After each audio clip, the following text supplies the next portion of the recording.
Terra talks to someone and remembers his earlier life, when he and his tribe attacked Rome in the year 455. They burned, pillaged, and violated the women. But eventually their kind made a deal with the Pope and they retreated home.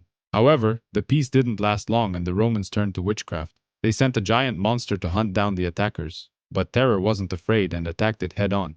He managed to kill the beast, cut it into pieces and eat its heart out, but something was wrong.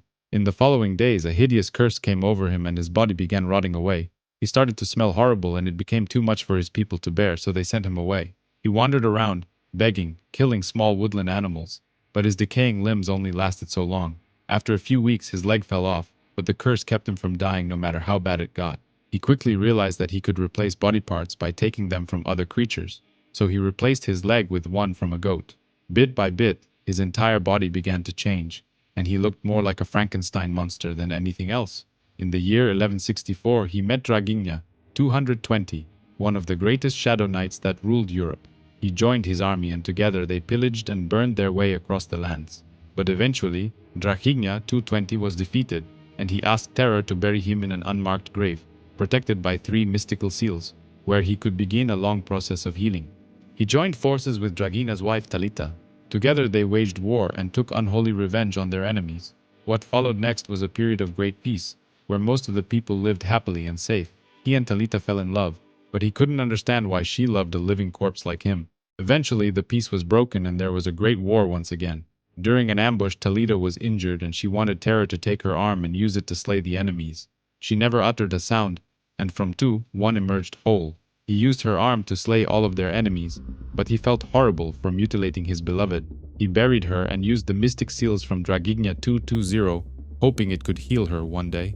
He then found a witch hiding in the lowlands, and with the help of her blacksmith husband, he constructed an encasement, binding Talita's arm to his body forever. We now jump into the present, and we see the woman to whom Terror was telling his story. Alexis Primo is a beautiful young woman working as his assistant. She organized a meeting with a man named Roger Harper, who is working for Homeland Security. Roger works for Mother, an agency outside Homeland's jurisdiction, and they want to hire Terror to eliminate a mole inside the agency. The mole's name is Roy Montgomery, but it's not going to be easy because he employs a mercenary force of bodyguards on top of government security. 2 days later, Terror and Mrs. Primo were waiting in the hotel lobby where Montgomery was staying. He sees one of his bodyguards going out for lunch and follows him. He sneaks up behind him and breaks his neck, but he wasn't done just yet. Next, he decapitates the man and takes his head, claiming he hates this part. He then switches his own head with the one from the bodyguard, disguising himself to look just like him. Terror picks up lunch and heads upstairs where Montgomery was staying, pretending to be the bodyguard. He fools the guards at the door and goes inside the room filled with mercenaries. However, one of them notices there is something wrong with his arm, which was encased in metal. His cover was blown and he is forced to shoot everyone inside the room. The onslaught of bullets took a heavy toll on his body, but he was still standing and goes inside Montgomery's room to take him out. But something was wrong. His target had no clue what this whole thing was even about. When out of nowhere, Harper, the man who hired Terror, takes him out. Harper double-crossed Terror and wants to pin the murder on him, even though he wasn't the one who pulled the trigger. He is surrounded by a swarm of agents, but luckily he had one ace left up his sleeve, a grenade which takes out most of the building floor. Terror was on the floor, barely alive, while his entire body was disfigured, but Harper was unharmed. He wants to take Terror back to the lab and dip him in an acid bath, but first he wants to cut him into tiny pieces. He wakes up in complete darkness, but he can hear people talking about him. He opens his eyes and sees 2 people as they were dipping him in acid, melting away his flesh and decomposing his body. One of the men panics and a piece of Terror's body falls on the ground. They quickly clean up the mess and flush the leftover organs down the toilet. His remains are flushed into a nearby sewage treatment facility, but Terror was still alive. His curse transfers into a nearby frog, but he was still in control and wants to escape. Sadly, he tries to cross a running highway and gets hit by a moving car. Upon arriving home, the young boy inside the car sees the frog and throws it in the garbage bin. But this wasn't the end for Terror. Even though he was badly injured, he climbs outside and transfers his curse inside a nearby cat. The young boy lived with his mother and Craig, his stepdad. Craig was a piece of shit and often took his frustration out on the young boy, and Terra witnessed one of the horrific scenes. While the couple was sleeping tightly in the main bedroom, he sneaks inside and attacks Craig, stealing his body. 2 days later, somewhere in downtown Los Angeles, Mrs. Primo was crying in her office, remembering a beautiful moment with Terror. But he wasn't dead and surprises her, walking inside after successfully taking Craig's body. Montgomery was actually a major government intelligence chief, and Terror was tricked into killing him by a group called Death Rain. His new arm hurts like hell, and he claims he needs Talita's arm back because it was the only good thing about him.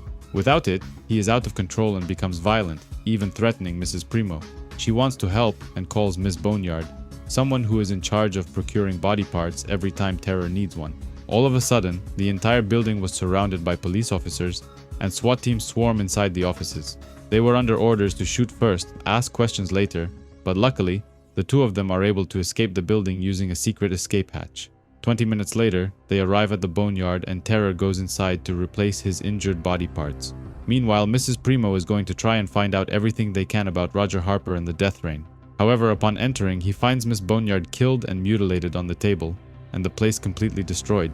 He liked her a lot and feels sorry for getting her killed, but he needs to know what happened to her.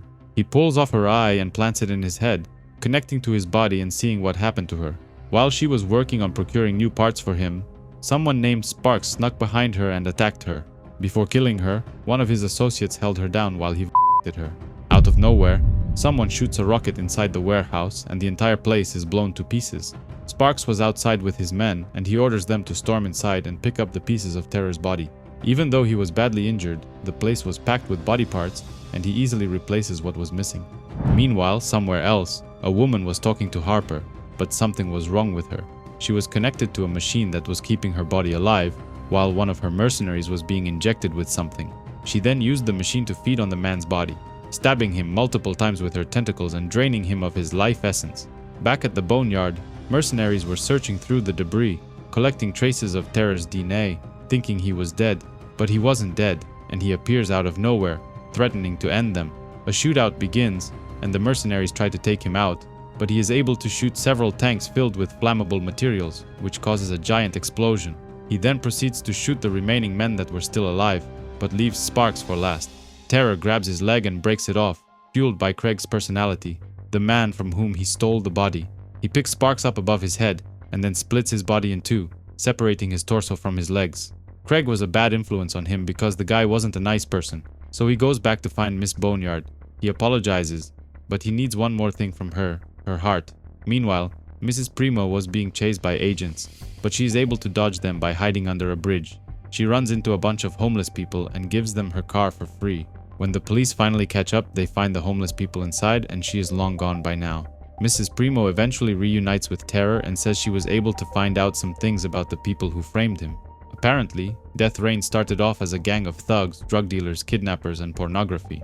The members cultivated extreme sadomasochism, but recently they began to pull their act together and expand. Their numbers grew, and currently their membership runs into the hundreds of thousands. Their leader is a woman named the Death Angel.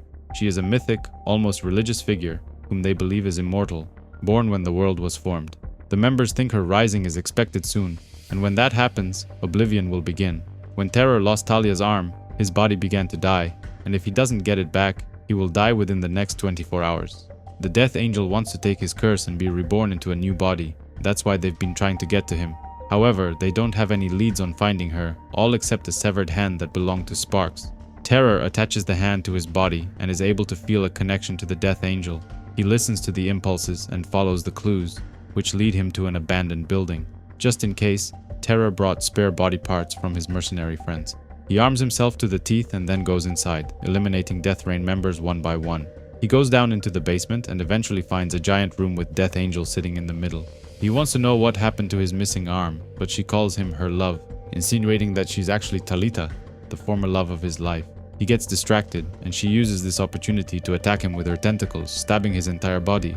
She claims he damned her into blackness for 800 years and vows to have her revenge. In the 13th century, after Talita had defeated her enemies and became a queen, she wanted to see the communities and asked him to accompany her. However, he was hesitant, mostly because he was afraid of the noblemen retaliating against them after she stole their lands and shared them with the common people. In the end, he agreed to accompany her and be her undefeatable protector. In the present, Talita had captured Terror and dismembered his entire body, placing his body parts inside a pentagram, signaling some sort of ritual. Talita's people managed to recover her hand, which Terror encased and bonded to his body all those years ago. A priest was performing an incantation, trying to bind the hand back to its rightful owner. The ritual was successful, and Talita was whole again. She emerged from the machine with the arm attached to her body once again, claiming she could feel herself getting stronger. Her people were able to capture Mrs. Primo, and Talita wanted to ravage her body for spare parts, but something was wrong. She began feeling strange, and out of nowhere, the hand began attacking her own people. She stabbed 2 of her bodyguards, reaching inside them and pulling out their organs, instantly killing them. Her priest quickly realized what was going on and knew that someone else was the one controlling the hand. Terror claimed the arm belonged to him far longer than it belonged to her, and he still had control over it. The bodyguards jumped on her, trying to restrain her, while one of the doctors used a saw to cut it off. The priest grabbed one of the candle holders to knock Terror unconscious and force him to lose his grip on the hand. Meanwhile, in the port of Los Angeles, there was a giant explosion aboard one of the cruise ships. The explosion was caused by suicide bombers, members that belonged to Death Reign, blowing themselves up thinking that they will be resurrected by Talita. Meanwhile, Mrs. Primo escaped the main room and was exploring the building, trying to make it out alive. She stumbles into one of the rooms where cult members were drugging themselves and making love. Harper walks in on them and starts killing them, accusing them of not being devoted enough to their cause. Mrs. Primo was able to hide among the bodies on the bed, pretending to be unconscious. Talita recovered, even though she didn't have the hand anymore, while Terror's body parts were separated and kept inside metal cages to prevent him from escaping. She accuses him of trapping her in oblivion, using the trinkets to keep her stuck between life and death. Even though he only wanted to help her, the trinkets had the opposite effect, and she was stuck in a void of blackness for 800 years. She wants her arm back and to live without machines. She wants to taste life and everything in it, even if she crushes it between her fingers. Talita feels weak and goes back to her room to recover, while Terror claims he loved her greatly. She asks her bodyguards to bring Terror back to her room, but Primo sneaks up behind them and attacks them. She breaks one of the cages, which releases Terror's head, and he uses this opportunity to attack Harper and attach himself to him. He quickly stole his body, and both of them ran outside. Terror says he wants to go back and prove his love to Talita by serving at her side, even if it means that millions of innocent people are going to die. Mrs. Primo calls him crazy and then stabs him using a kitchen knife. She then goes outside and runs into the cult members, who were waiting for orders. Terror, disguised as Harper, tells them that tomorrow is the big day when miracles will happen, but tonight they celebrate, bitches and hoes for everyone. After seeing the knife inside his body, the crowd thinks he can't die and that the same thing will happen to them. The 2 of them escape the cult and hide inside the motel, but Terror wasn't feeling too good. He says the only thing keeping him alive was the arm, and by this time tomorrow, it will belong to Talita. Mrs. Primo has an idea and uses the kitchen knife to stab him again, but this time in his neck. She then calls 911, asking to speak to the police. A series of explosions were reported all across the city, including one that devastated the Staples Center. Talita loses her patience and kills one of her priests for failing to reattach her hand to her body and make her whole again. The nurse injects her with something to calm her pain, while also telling her that Terror managed to escape by stealing Harper's body. Back at the hotel, Mrs. Primo tied up Terror and then cut his body into pieces, exposing his chest and stealing his heart. She was trying to remove parts of Harper that were corrupting him and trying to take control of the body. Thanks to her phone call earlier, the police were alerted to the cult's secret location, but when they got there, the place was completely abandoned. Meanwhile, in another part of the city, another explosion goes off, killing even more people. Mrs. Primo's plan had succeeded, and Terror was in control of the body once again, but not for long. The curse was locked inside Talita's arm, and without it, he was slowly dying. He could feel losing control over the arm, and Talita taking it back for herself, but there was nothing left he could do. Taking more body parts from other bad guys would only result in the bad side taking over, and he wouldn't have any control. Mrs. Primo decides to do something drastic, trying to turn the situation around, and stabs herself in the neck with a knife. At Hollywood Park, Talita gathers what was left of her disciples and shows off her brand new hand. She promises she can make all of them immortal, and to prove it, she breaks off her arm. She then takes the arm from one of the women and reattaches it to her body, proving that she is immortal. She asks the nurse to inject the cultists with her blood, even though she knew it was not enough to make them immortal. Talita goes back to her room, but is confronted by Terror, who stole another body and came to kill her. Thanks to Mrs. Primo's blood, he was able to control himself and use the body to his advantage. Even though they used to be lovers over 800 years ago, Talita still blames him for trapping her in the ground in complete darkness and forgetting about her. Meanwhile, the nurse was injecting the gang members with her blood, tricking them into thinking they were immortal now. A giant explosion destroys the entire side of the building, killing most of them. It was the police together with the US Army who came guns blazing, determined to wipe them out before they caused any more explosions. Terror and Talita were still fighting in the corridors of the building, but there wasn't a clear winner in sight. She jumps at him and stabs him in the chest, while he uses his shotgun to blow off her head. The cultists were refusing to surrender and chose to blow themselves up, thinking they weren't going to die. The military was forced to retreat and establish a perimeter outside the blast zones. Talita's headless body was now holding Terror's head in her arm and preparing to deliver the final blow. They were both fighting for control over the arm, but it was under her full control now. Terror claims the hand was part of him for 800 years and he wants to see who it decides to bring back after death. His body begins to disintegrate, but not before causing a powerful explosion, which engulfs both of them in flames. In the ashes, the arm was still alive and moving, searching for a host to attach itself to. Mrs. Primo was still alive and recovering in the hospital after she stabbed herself in the neck. Out of nowhere, Terror comes walking in, holding a giant bouquet of red roses, saying he is happy to see her. As it turns out, after the explosion that killed both him and Talita, the hand decided to reattach itself to him and bring him back to life. Terror is thankful for Primo's sacrifice and wonders if this means that now she's ready to sleep with him.